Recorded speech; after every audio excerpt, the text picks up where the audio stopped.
আসসালামু আলাইকুম। কি খবর সবার? কেমন আছেন? আজকে আমি আমার জীবনের একটা খুব ভয়ানক একটা বাস জার্নি সম্পর্কে বলবো। খুব নাটকীয়ভাবে বললাম। আসলে অত নাটকীয় জিনিস না। আসলে কোনো অ্যাক্সিডেন্ট হয় না। ঠিক আছে? বাস জার্নির মধ্যে একটা জিনিস হয়েছিল যেটা শুনে আপনি এখনো হাসবেন। আমি নিজেও হাসি এখনো যখন ওই কথাটা মনে পড়ে। বাট ওই সময়ে মানে ছোটবেলার গল্প এটা। ছোটবেলায় আমার খুব ক্রিপি লাগছিল। খুব ভয়ানক একটা জিনিস লাগছিল। আমি আপনাকে বলি ঘটনাটা হচ্ছে কি আমি তখন ক্লাস 2 তে পড়ি। আমার বাবার কিডনি সমস্যা ছিল, তো সিএমএইচ-এর মধ্যে উনি চিকিৎসাধীন ছিল। তো বেশ কিছুদিন ধরেই চিকিৎসাধীন থাকার পরে আমার ছোট মামা বলল যে আমি একটু দেখে আসতে চাই দুলাভাইকে, মানে আমার বাবাকে।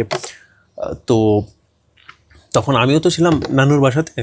তো উনি বলল যে নাইম চলো, তুমি আর আমি মামা ভাগিনা যেখানে আপদ নাই সেখানে আমরা দুজনে গিয়ে ঘুরে আসি। তো আমি বললাম যে ভালোই হয়, খারাপ হয় না। তো আমিও মানে বেশি একটা দূরে টুরে যাওয়া হয় নাই, আমার সাথেই যেতাম শুধু মাত্র। ওনাকে ছাড়া আর কোনো জায়গাতে যেতাম না। এই প্রথমবার ছোটো আমার সাথে যাব, অনেক মানে এখন একটা এক্সাইটমেন্ট কাজ করতেছিল। আর বাসে টাসে তো আমার খুব বেশি একটা যাতায়াত করা হয় না, রিক্সা দিয়ে এখান থেকে সেখানে। বাসের পাল্লায় আসলে এত দূর পাল্লায় আসলে যাত্রা আসলে কখনোই করা মানে কম বেশি করা হয় নাই। আর যেহেতু ছোটো মামার সাথে অন্য একটা মানুষের সাথে, তো আমার এক্সাইটমেন্ট অনেক বেশি কাজ করতেছিল। কারণ ছোটো মামা ছিল আমাদের অন্যান্য যে ভাই বোন আছে আমরা সবারই পছন্দের একটা মানুষ ছিল ছোটো মামা। তো ওনার সাথে যাব। তো ঠিক আছে, রওনা দিলাম। দুইটা ঘটনা ঘটছে। প্রথম ঘটনা বলি, বাসের মধ্যে একটা বাস ছিল যে লাইক আমরা একটা ব্রিজ পার হইয়া একটা জায়গার মধ্যে আমরা থামবো আর কি। তো মামা তো আমাকে বাসের মধ্যে তো সাধারণত বড় বাস হোক বা ছোটো লোকাল বাস হোক, মানে বাসের ভিতরে কিন্তু জ্যাম ট্যাম থাকে। ঠিক আছে, বাসের ভিতরে অনেক মানুষ কিন্তু গাদাগাদি থাকে। তো ছোটো মামা আমাকে মানে যাতে আমার যাতে কষ্ট না হয় তাই উনি একদম ঠেলা ঠেলা সবাইকে সাইড টাইড করে আমাকে পিছন থেকে নিয়ে আসতেছিল, which is really good. I really appreciated. মানে এখন অ্যাপ্রিসিয়েট করি, তখন তো কিছুই বুঝি না। তো হ্যাঁ, যাচ্ছি বাসটাও থামাচ্ছে। মামা তো লাফ দিয়া, মামা তো বড় মানুষ তাই না, উনি তো লাফ দিয়া নামায় মানে নাইমা পড়ছে। এখন আমি ভয় পেতেছি, বাসটা কিন্তু এখনো থামে নাই। ব্রিজটা পার করছে, ব্রিজ মনে হয় পারও করে নাই। ব্রিজের মনে হয় আমি যতটুকু আবছা মনে করতে পারি আমরা হয়তো ব্রিজের এই সাইডে নামতাম মেবি। বাস যাচ্ছে কিন্তু বাস থামতেছে না। সাধারণত বড়দের মানে যারা বড় পুরুষ আছে, মানে আমাদের এই বয়সে যারা আছি তারাও কিন্তু মানে বাস চলমান আছে, ঠিক আছে, হালকা মানে স্পিডটা কম হয়েছে, আমরা কিন্তু নেমে পড়তে পারবো, আমাদের কোনো সমস্যা হবে না। জাস্ট আমরা জাম্প করবো, আমরা উছাল কুদ করে নেমে পড়তে পারবো। বাট একটা বাচ্চা মানুষ, যখন আমার বাচ্চা ছিলাম তখন এই ধরনের জিনিস কিন্তু মানে আমি বাসে জার্নি করতাম না। এর আগ পর্যন্ত আম্মা হয়তো আমাকে কোলে নিয়ে নামতো যদি দূরপাল্লায় কখনো যাইতাম। আমি দেখতেছি যে রাস্তা থামতেছে না, বাস থামতেছে না। আমি কন্ডাক্টরের দিকে তাকাইতেছি, ওনার দিকে তাকাইতেছি, মামা পিছনে পড়ে গেছে। মানে বাসটা তো চলতেছে তাই না, চলতে চলতে মামা তো ওইখানে এই জায়গাতে যে নামছে, এখন বাস সামনে চলে গেছে, উনি পিছনে, যে আমি ওনার দিকে তাকায় আছি। কন্ডাক্টরের দিকে কি হইতেছে, এগুলা যাইতেছে কেন, বাস থামে না কেন, আরে বাস থামো ভাই। তো আমি একটু আস্তে কথা বলতেছি কারণ এখন সকাল হয়ে গেছে, তো মানুষজন আসা যাওয়ার করবে, বাইরে শুনবে, তো এই জন্য আমি একটু আস্তে আস্তে কথা বলতেছি। তো আমার মানে থাকে না একটা ভয় ভীতি, তো ঠিক আছে। এরপরে আমি লিটারালি বাস থেকে জাম্প করছি। মানে স্পিড কম ছিল কিন্তু তারপর আমি মনে হয় মানে পইরা গেছি বা গেছি না এরকম একটা অবস্থা ছিল, ঠিক আছে। আমার হাতে মনে হয় একটা ছোট্ট ব্যাগও ছিল। তো আমার মামা তো মানে খ্যাপা, মানে এই বাসের সাহস কত বড় হইলো, মানে উনি একদম গালাগালি দিয়ে, মানে অত আমি জানি না, মানে মেবি খারাপ গালিও দিছে হয়তো, কিন্তু মানে তোদের সাহস কত বলে এই, মানে আরে বাপরে বাপ। মামার রাগ দেখছিলাম ওই দিন, তোদের সাহস, বাস থামাস না বেটা, থামানোর একটা জায়গা বেটা, তোরা বাস থামাস না, এই গালি। এই দিক বাস কিন্তু বাস চলে যেতেছে। উনি উচ্চ স্বরে যতটুকু গালি দেওয়ার দিয়ে ফেলছে আর কি, মনটাকে শান্ত করার জন্য। এরপর আমাকে, এই তুমি পড়ে গেছো, তোমার কি ব্যথা ট্যাথা পাইছো নাকি না। সো তো আই মিন ফাইন, ঠিক আছে। মানে আমি অত বেশি একটা ব্যথা পাইনি, মানে আই ডোন্ট নো, আমার এখনও ভালো করে এত মনে নাই এটা ওই জায়গার মধ্যে কী হয়েছিল। বাট অ্যাক্সিডেন্ট হয় নাই, আমার গায়ের মধ্যে কোনো আচরও লাগে নাই। মেবি জাস্ট ওই একটু পড়ে গিয়া জাস্ট হাতের মধ্যে হয়তো একটু নেই কিছু একটা হয়েছে, বাট আমি কোনো ব্যথা ট্যাথা পাইনি। তো বিকাল গড়ায় সন্ধ্যা হয়ে গেল, আমরা এখনও ঢাকার মধ্যে পৌঁছাই নাই। সিএমএইচ কত দূরে আমি জানি না, মেবি আমরা বিকালবেলায় রওনা দিয়েছিলাম নাকি দুপুরবেলা, আমার খেয়ালও নাই। তো আমার এতটুকু খেয়াল আছে যে আমাদের আচ্ছা হ্যাঁ, আমরা মনে হয় বিকালবেলাতেই ওই হাসপাতালের মধ্যে চলে গেছিলাম এবং রাতের বেলায় আমরা আমাদের কোনো এক আত্মীয়ের বাসা, ওই জায়গার মধ্যে আমাদের বেশ কয়েকজন আত্মীয় স্বজন ছিল, ওনাদের বাসার মধ্যে আমরা থাকার প্ল্যান ছিল। তো আমরা মনে হয় ওনাদের বাসার মধ্যে যাওয়ার জন্য আরেকটা বাস নিয়েছিলাম, সেই বাসের কাণ্ড কারখানা সেটা হচ্ছে সবচেয়ে বেশি ভয়ানক। আমি বলি, লোকাল বাসের মধ্যে উঠছি, বাসের মধ্যে তো আপনি জানেন যে বেশি একটা জায়গা নাই, এমতো অবস্থায় লোকাল বাস, ছোট বাস, ঠিক আছে ফাইন, আমি বুঝতে পারছি, কিন্তু আমি নিজেও তো ছোট একটা মানুষ, তাই না? তো যেটা হয়েছে, লোকাল বাসের ব্যাপার স্যাপার বা লোকাল বাসের ভিতরে মানুষের ব্যবহার তো আপনারা জানেন, যে যদি সিটটা পাই বসা পড়ি বা কিছু একটা। তো মামার তো মানে উঠার পরে জাস্ট পায়তারা করতেছিল বা কোনো একটা কোনো একটা জায়গা পাইতে মানে খুঁজতেছিল যে আমাকে জাস্ট একটু বসায় দেখ। তারপর সামনে গিয়ে তো আপনার একটা জায়গা পাইছে, যে ওই জায়গার মধ্যে মানে থাকে না ওই যে ড্রাইভার সিটের সামনেই যে অনেকগুলো কিছু একটা জায়গা থাকে, যে ওই জায়গার মধ্যে মনে হয় অনেকে স্টিয়ারিংয়ের পাশে, স্টিয়ারিং এরপরে হচ্ছে গিয়ে ওই যে এটাকে কি বলে, ওই যে নড়ায় যে ওইটাকে কি বলে, ছি আমি একটা ছেলে হয়ে এই ধরনের টেকনিক্যাল জিনিসপত্র জানি না, এটা আমার ছেলে হয়ে লজ্জা একটা জিনিস। আরে গিয়ার, হ্যাঁ ওই যে গিয়ার শিফট করে না, ওইটার পাশে যেই জায়গাগুলো থাকে ওই জায়গার মধ্যে আমাকে সিট পাইছে, জাস্ট বসা দিছে, তুমি বসে থাকো আমি দাঁড়াই। তো মানে উনিও হয়তো পরবর্তীতে বেশ কিছুক্ষণ পরে, আমি তো ওনার দিকে তাকায় আছি, আমি তো বাইরে কত সুন্দর সুন্দর জিনিস গাড়ি আছে, যদিও রাত্রবেলা, কিন্তু শহরের রাত কিন্তু দেখতে সুন্দর। সাইডে অ্যাকোরিয়াম ছিল, ঠিক আছে, অ্যাকোরিয়ামের মধ্যে কত সুন্দর সুন্দর মাছ, তারপর আরও সুন্দর সুন্দর দোকানপাট, খেলার দোকান, খেলাঘর, হ্যাঁ এই ধরনের জিনিসপত্র ছিল। আমি খুবই এনজয় করতেছিলাম দেখতে দেখতে।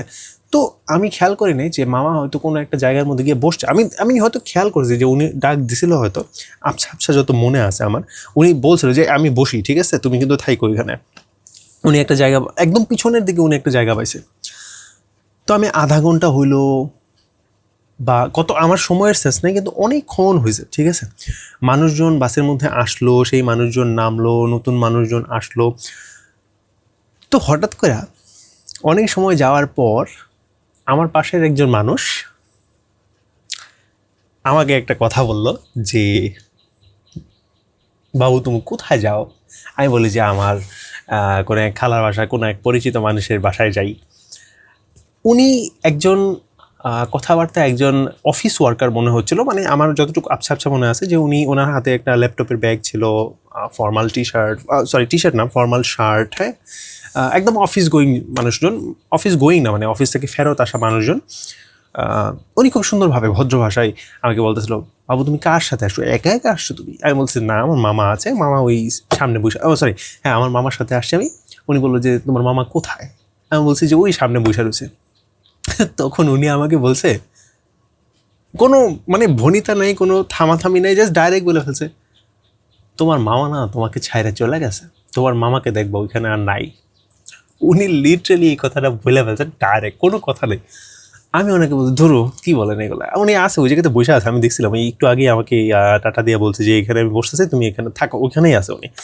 না না এরকম থাকে না, এরকম হয় না, ঢাকা শহরের মধ্যে মানুষজন আয়না ছোট, আই ডোন্ট নো এটা কি আমাকে উনি বলছে নাকি আমি মনের থেকে বানাইতেছে, আমার খুবই মানে আমার মনে নাই, কিন্তু এই ধরনের একটা সিচুয়েশন উনি ক্রিয়েট করে ফেলছিল, এই ভদ্রলোক ক্রিয়েট করে ফেলছিল যে তোমার মামা তোমাকে এইখানে ছাইড়া দিয়ে চলে গেছে, ওনাকে আর তুমি দেখা পাইবা না, ঠিক আছে তুমি দেখো গিয়া।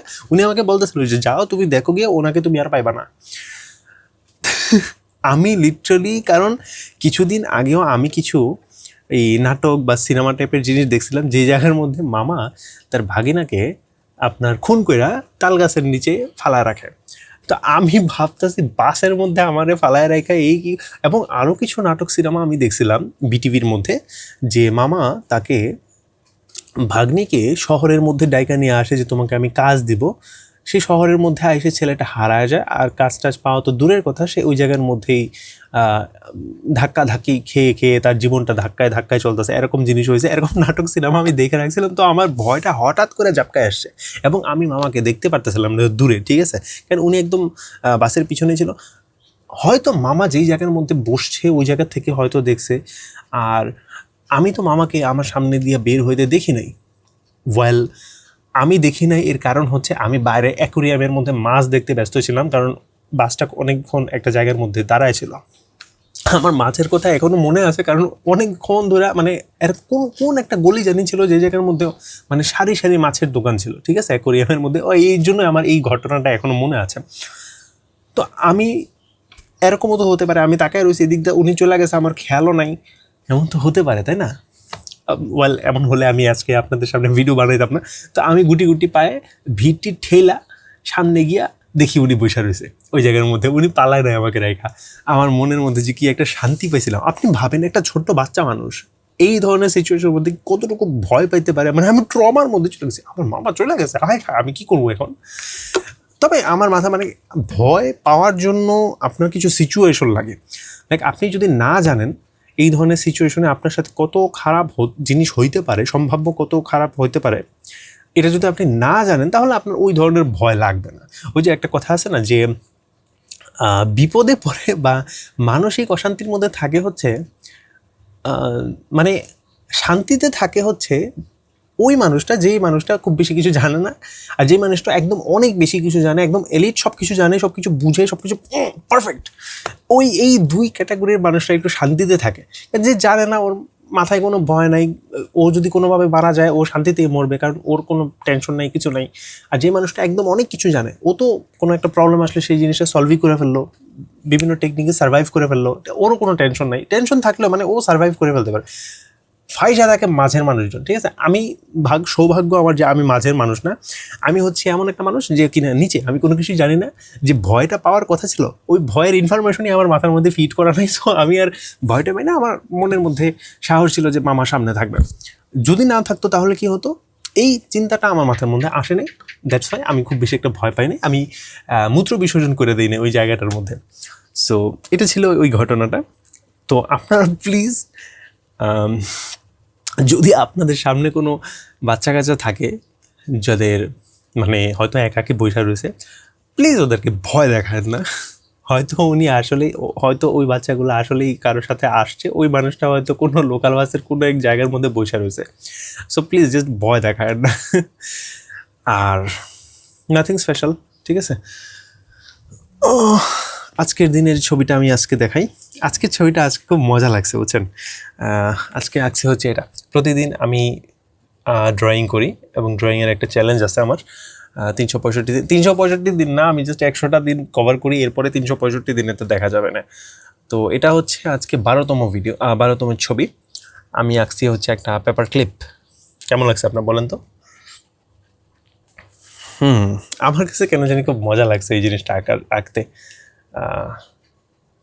খুব সিম্পল, ক্লিন, মিনিমালিস্টিক। আচ্ছা, তো আপনারা সবাই ভালো থাকবেন। আর বাই দ্য ওয়ে, এই মামার সাথে, আমার ছোটো মামার সাথে বাস জার্নি নিয়ে তো কথা বললাম, ওনার সাথে আমার একটা ট্রেন জার্নির গল্প আছে। সেই ট্রেন জার্নির গল্পটা যদি শুনতে চান তাহলে কমেন্ট বক্সে আপনি লেখেন ট্রেন, ঠিক আছে। বাংলাতেই লেখেন বা ইংরেজিতেই লেখেন, নো প্রবলেম, জাস্ট কমেন্টের মধ্যে লিখবেন ট্রেন। কেউ তো লেখেন না, বা কেউ তো কমেন্ট বক্সে কমেন্ট করেন না। আমার ভিউজও কমে গেছে, যদিও আমি ভিউজ এর জন্য আমি ভিডিও বানাই না, আমি নিজের জন্য ভিডিওটা বানাচ্ছি। হয়তো আমার নিজেরই কথা বলার অত স্পষ্টতা, অত জড়তা বা অত গুছানো ব্যাপারটা এখনও হয় নাই। বাট ঠিক আছে, ফাইন, ভবিষ্যতে আমি দেখি আরও একটু ভালো করে আর একটু গুছিয়ে কথা বলা যায় কিনা। আজকের জন্য বিদায়, বাই, আসসালামু আলাইকুম।